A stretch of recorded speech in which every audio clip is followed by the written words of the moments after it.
Hi, my name is Stefan Berger. I'm professor of social history at the Ruhr University in Bochum and director of the Institute for Social Movements at the university.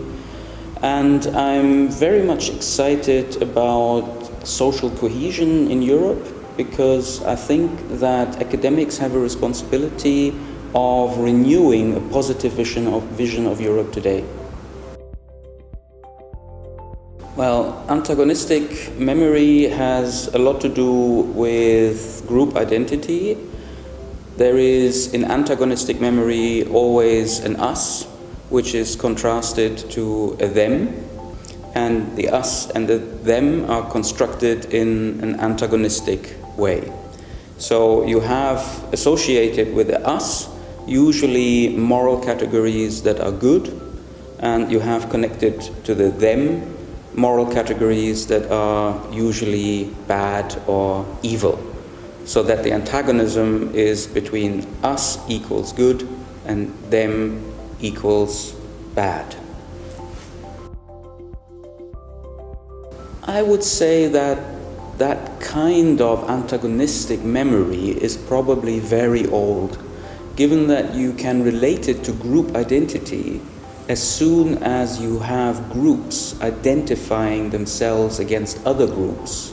You probably have forms of antagonistic memory, so you can probably trace that to prehistory. But having said that, I guess in modern times, antagonistic memory is closely associated with nationalism and with nationalist movements, and modern nationalism arises in the 19th century. And so therefore I would say the key moment in modernity for antagonistic memory is the high point of nationalism.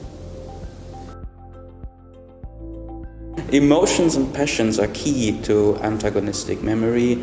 They work best if the antagonism is expressed in a highly emotive way, because antagonism and antagonistic memory is not reflexive, it's not self-reflexive. So in other ways, it is not trying to make a statement vis-a-vis another, it is not dialogic, it rests almost exclusively on raw emotions. So the emotions are key to antagonistic memory. Being self-reflexive means giving some kind of account to yourself about your own rationality. So you explain to yourself why you are believing or arguing certain things, or even why you are feeling certain things. And this is absent in antagonistic memory. Antagonistic memory is crucial to the rise of neo-nationalism. Wherever we look, whether we look to Trump and America, or the Front National in France, or the Alternative für Deutschland in Germany, all the neo-nationalist movements rely on antagonistic memory.